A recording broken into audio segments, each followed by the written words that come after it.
সালামু আলাইকুম প্রিয় দর্শক, এইগুলো হলো বাংলা কলা। এই যে দেখতেছেন, এগুলো বাংলা কলা, বিনা সারের শ্বাস। এগুলা কোনো সার ফাঁস দেওয়া হয় না, এগুলো বিনা সারে চাষাবাদ করা হয়েছে। দেখতেছেন কলাগুলা কত মোটা, এই যে কলাগুলা কত মোটা, অনেক মোটা হয়েছে কলাগুলা। প্রতিটা কাঁদি কত বড় বড়, এক একটা কাঁদিতে এগুলা বিনা সারের চাষাবাদ করা হয়েছে। দেখতেছেন একটা কলা ছড়া, এগুলা এই একটা কলা ছড়া কিন্তু যদি একটা কলা যদি 60 টাকা হারও বিক্রি করা হয় তাহলে কিন্তু অনেক টাকা। কলা চাষে অনেক লাভ, অনেক লাভ। এই যে দেখতেছেন এখানে কলা চাষে অনেক লাভ। এই যে কলাগুলা কত বলিষ্ঠ, কত বলিষ্ঠ কলা। এগুলা সম্পূর্ণ বাতি কলা, এগুলা কিন্তু পেকে যাবে। এগুলা আজকে কাটা হয়েছে, কাটার পরে এগুলা কিন্তু পেকে যাবে। এই যে দেখতেছেন আজকে কাটা হয়েছে, এই যে কলাটা কিন্তু আজকে কাটা হয়েছে, এগুলা কিন্তু পেকে যাবে। তাই এই হিসাবে আপনারা কলা চাষাবাদ করতে পারেন। শুধু কলা, আমাদের এখানে পাহাড়ি এলাকায় যথেষ্ট পরিমাণ কলা হয়। এই যে দেখতেছেন এখানে কিন্তু অনেক কলা, এই যে এগুলো কিন্তু বড় হবে, আস্তে আস্তে বড় হয়ে যাচ্ছে। পাশে দিয়ে আবার কলার মুকুল দিয়ে দিছে, এই যে দেখতেছেন এখানে মুকুল দিয়ে দিছে। এই যে এখানে কলা, আবার ওই পাশে কলা আছে, ওই যে ওইদিকে কলা আছে। এটা এগুলো কিন্তু কলা, এই যে দেখতেছেন এগুলা কিন্তু কলা। এই যে এগুলা কিন্তু কলা বাইর হইতেছে, ফুলের থেকে বাইর হইতেছে। তাই এই হিসাবে আপনারা যদি কলা চাষাবাদ করেন, কলা চাষে যথেষ্ট পরিমাণ লাভ আছে।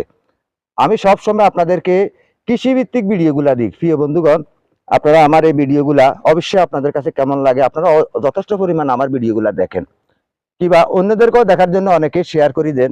তাই আমি বলি, আপনার বাইরের আঙ্গিনায়, পুকুর পাড়ে, যেখানে যে কোনো জায়গাতে আপনার কালি পরিত্যক্ত জায়গা থাকলে আপনি সেখানে কিন্তু কলা চাষাবাদ করতে পারেন। কলা চাষে যথেষ্ট পরিমাণ লাভ, কোনো সার ফাঁস দিতে হবে না। আমাদের এখানে পাহাড়ি এলাকা, আমরা যে চাষাবাদ করি এখানে কোনো সার ফাঁস ব্যবহার করা হয় না, এটা এমনিতেই হয়ে যায়। এই যে দেখতেছেন কত বলিষ্ঠ বলিষ্ঠ কলা এখানে। তাই আপনারা কলা চাষাবাদ করুন, কলা চাষে যথেষ্ট পরিমাণ লাভ, যথেষ্ট পরিমাণ লাভ। আপনার লাখ লাখ লাখ টাকার আয় করতে পারবেন যদি আপনি একটা জমিনে সুন্দরভাবে কলা চাষাবাদ করেন। এই যে দেখেন একটা কলা গাছের গোড়াতে যদি 5-7টা চারা বাইর হয়, সেখান থেকে আপনি 2টা চারা রাখবেন, বাকি চারাগুলা কেটে ফেলবেন।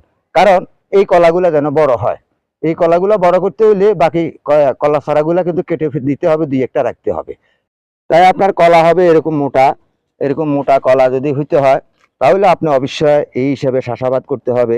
কলা গাছের গোড়ায় যদি 4-5টা শাখা প্রশাখা বাইর হয়, সেখান থেকে 1-2টা রাখবেন, বাকিগুলা কেটে ফেলে দিবেন। এই যে দেখতেছেন এখানে যে কলাগুলা, এগুলা খুব বলিষ্ঠ হয়ে গেছে, এগুলা অনেক মোটা হয়ে গেছে। এই যে দেখতেছেন এখানে এই কলাগুলা কিন্তু অনেক মোটা।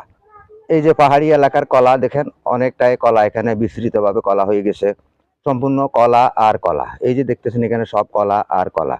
এটা হলো পাহাড়ি এলাকার দৃশ্য। এখানে পাহাড়ের মাধ্যমে আল্লাহর রহমতি চাষাবাদ হয়।